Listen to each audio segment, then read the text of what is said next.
2020년도 한 달 남은 지금 올해 한국 넷플릭스에서 어떤 영화가 가장 핫했는지 소개하겠습니다.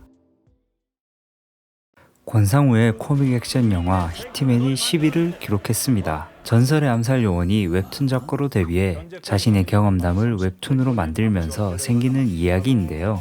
2020년 설 연휴에 개봉한 히트맨은 가족 극장 나들이를 노린 코미디 액션 영화입니다. 권상우와 정준호의 코믹한 연기가 잘 어우러졌고 액션과 코미디가 성룡 영화를 보는 듯한 느낌을 주었습니다. 전반적인 분위기가 가볍고 재미있어 혹시 안 보신 분이 계시다면 킬링타임용으로 추천해드리고 싶습니다. 9위는 11.6 사태를 각색하여 창작한 남산의 부장들입니다. 박정희 대통령 암살 사건이 일어나기 전 40일 동안 있었던 일을 각색하여 만든 영화인데요. 제 개인적인 평으로는 오늘 소개해드린 영화를 통틀어 가장 진하고 제 취향이었던 영화입니다. 출연진들의 연기만으로도 올해 최고의 영화 중 하나이며 실제 영화관에서도 올해 한국 흥행순위 1위를 기록했습니다. 물론 정치적인 색깔이 들어가 있어 사람들의 호불호가 갈릴 수 있지만 이병헌과 이성민의 연기만으로 2시간 동안 영화에 온전히 몰입하게 만듭니다. 우민호 감독의 욕망 3부작인 내부자들 그리고 마약왕을 잇는 마지막 작품이므로 내부자들을 재밌게 보신 분들은 꼭 보시길 추천드립니다. 한국 최고의 좀비 영화인 부산행의 속편으로 돌아온 반도가 올해 한국 넷플릭스 영화 순위 8위에 올랐습니다. 좀비 사태가 발생한 부산행의 4년 뒤 이야기를 다룬 영화로 바깥 세상과 완전히 고립된 반도, 즉 대한민국에 관한 이야기입니다. 부산행이 국내에서 1100만 그리고 해외에서도 신기록을 세울 만큼 후속작에 대한 기대가 컸는데요.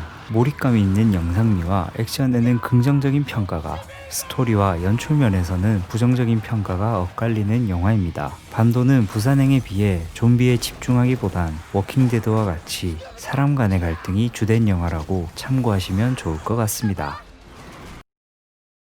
7위는 경제적으로 몰락한 한국 배경의 스릴러 영화 사냥의 시간입니다. 희망이 없는 국가 현실 속에서 위험한 범죄를 계획하는 4명의 젊은이와 그들을 추격하는 한 남자의 이야기를 다룬 추격 스릴러물입니다. 한국에서 보기 쉽지 않은 독특한 세계관과 총기 액션이란 점에서 많은 관심을 모았는데요. 최근 핫한 배우들이 출연해 예고편만으로도 영화 팬들을 설레게 만들었습니다.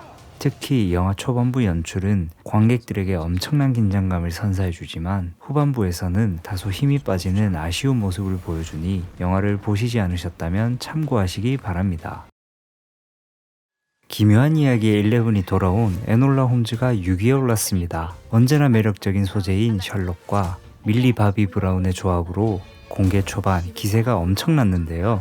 하지만 사람들의 호불호가 갈리는 부분이 어느 정도 시그니처가 된 소재인 셜록을 너무나도 자의적 그리고 창의적으로 해석했다는 평이 많습니다. 이 영화는 밀리 바비 브라운이 원작 소설을 읽고 제작자에게 영화 제작을 직접 제안했으며 캐스팅과 대본에도 직접 참여하였다고 합니다. 그리고 셜록 소설의 작가인 아서 코난 도일의 재단이 앞서 말한 창의적인 스토리에 대해 소송을 걸 만큼 논란도 같이 있는 영화입니다.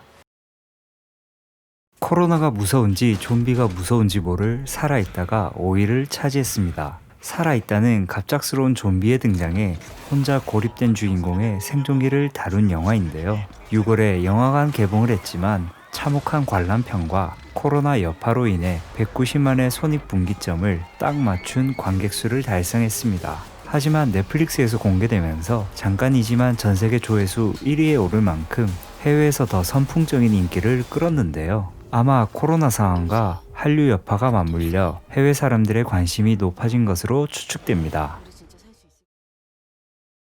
2019년 최고의 흥행작인 어벤져스 엔드게임의 루소 형제 감독과 토르, 크리스 햄스워스가 만난 영화 익스트랙션이 4위에 올랐습니다.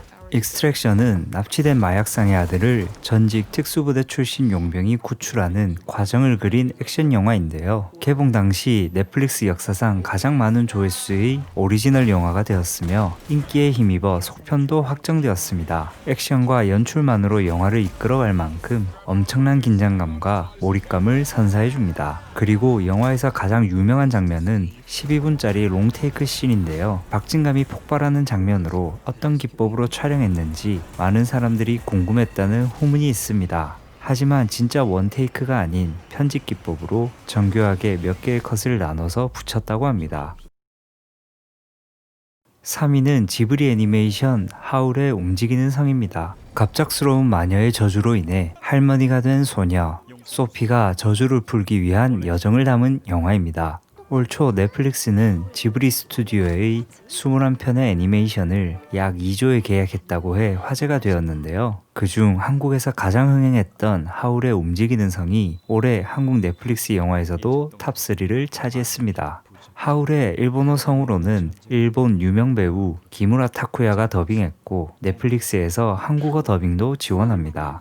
많은 사람들이 최고로 꼽는 OST 인생의 회전목마는 영화와 관계없이 한 번쯤 들어보시는 걸 추천해드립니다.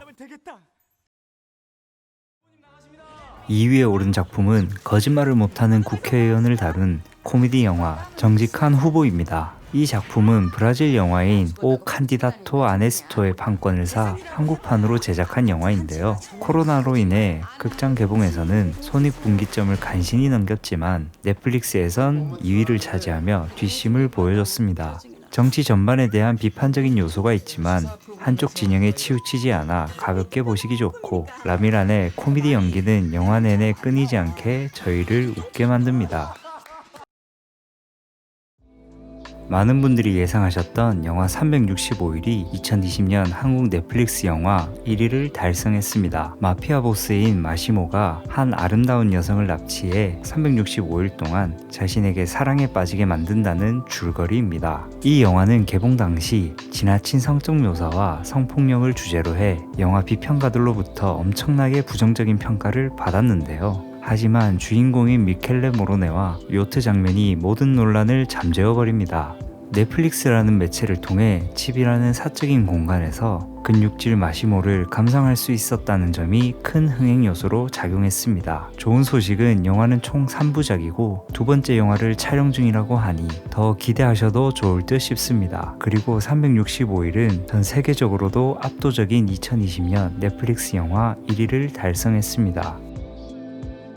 많은 분들이 순위에 동의하시거나 혹은 이상함을 느끼실 수 있다고 생각합니다. 단지 높은 조회수만을 나열한 것이니 참고하시고 흥미가 생기신다면 보셔도 좋을 듯 싶습니다. 오늘 영상은 여기까지고요. 다음에는 더 재미있는 영상으로 찾아뵙도록 하겠습니다. 시청해주셔서 감사합니다.